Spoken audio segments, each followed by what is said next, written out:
Good morning, afternoon, or evening, wherever you may be, as you are watching this pre-recorded video on the Electric Power Research Institute work for lens of the eye dosimetry and protection factors. EPRI has conducted quite a bit of research looking at lens of the eye following the publication of the ICRP report.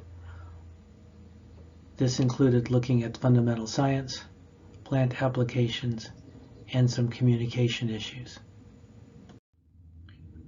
In brief, we looked at these issues because the reduced dose limits place more importance on lens dose and the need for accurate dosimetry, and there are questions about how effective different types of protective equipment might be against beta radiation.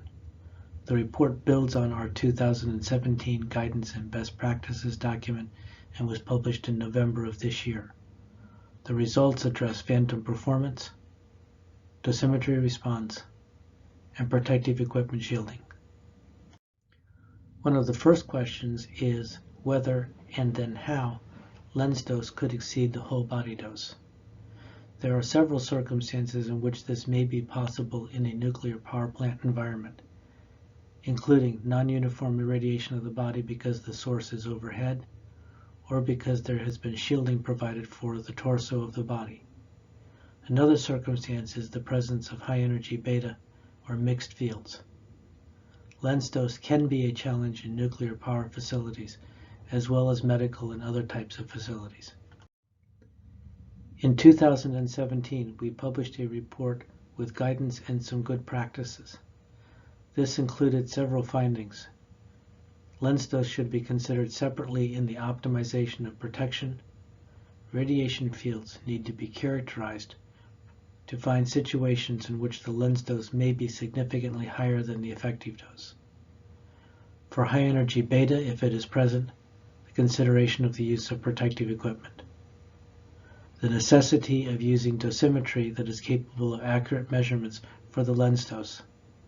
And finally, the importance of providing information and training to workers on the limits, the changes in the limits, the biological effects, and what changes may be necessary in the radiation protection program. As an extension of the work that we published in 2017, we have been looking in more detail at the dosimetry and on the shielding factors that may be applied to high energy beta radiation. The rationale for this effort is that there has been no consensus, as yet, on the phantoms to be used for measurements of HP3. Work obviously continues towards an acceptable phantom. In the United States, and perhaps other countries, regulations require that dosimetry processing be done using an accredited laboratory. At this point, there are no such accredited laboratories or an accreditation standard.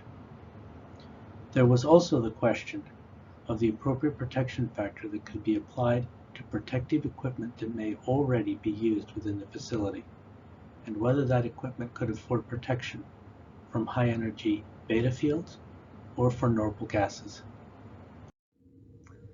Beta radiation fields can be a concern if the maximum energy exceeds 0.78 MeV, which is certainly possible for a number of the nuclear power plant radionuclides that may be present. These kinds of radiations can reach the lens of the eye, although they would not contribute significantly to the effective dose. I would also note that high energy gamma has the potential to cause Compton scattering, which would need to be taken into account in the dosimetry and the question of use of protective equipment.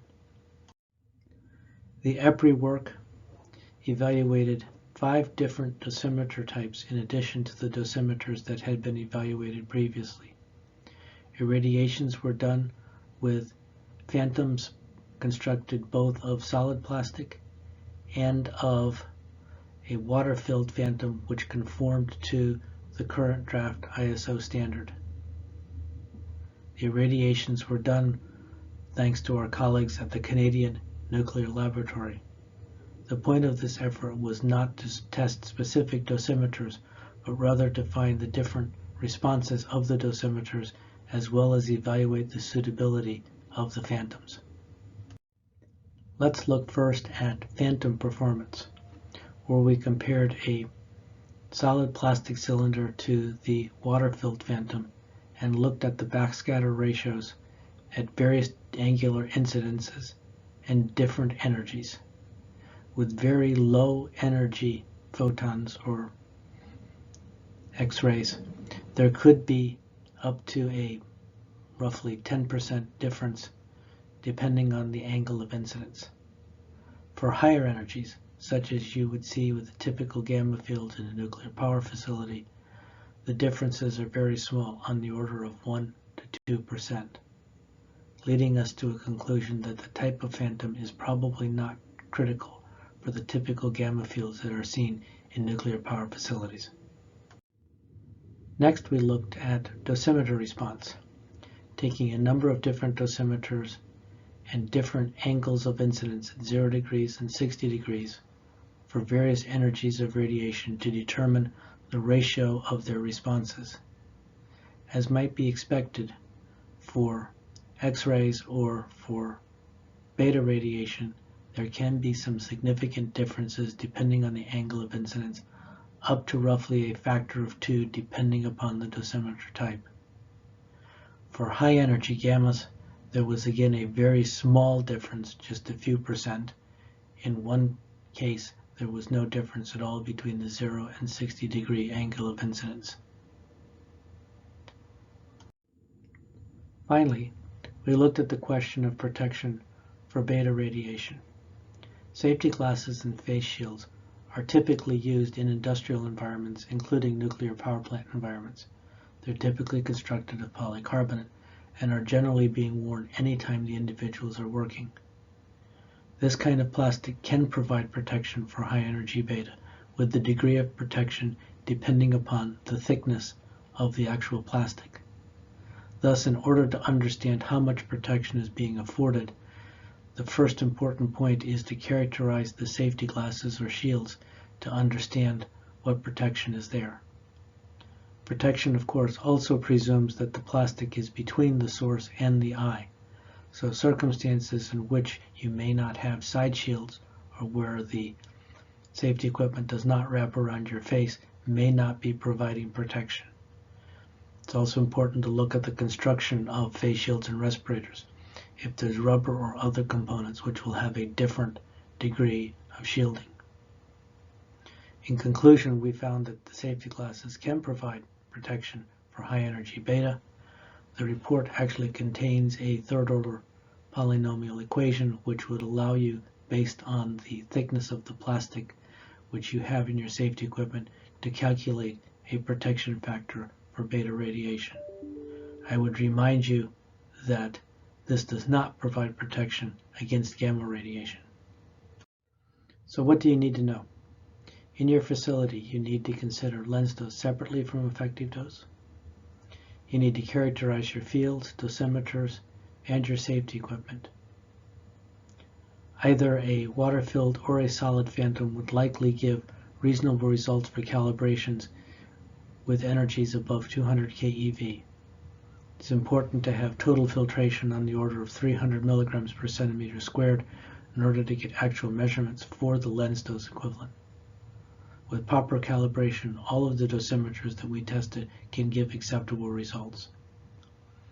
The protection for high energy beta depends upon the thickness of the plastic that you have available, but this plastic is not useful for protection against gamma radiation.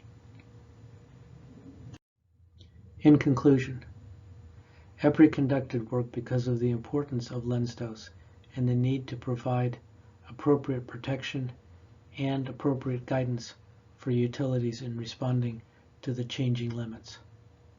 There are now 2 reports, the Guidance and Best Practice Report from 2017 and our Lens Dose Report, which was published in November of 2020. I've described in this talk briefly the phantom performance, the dosimeter response, and the protective equipment for shielding. I wish you a very pleasant remainder of your day. Thank you very much.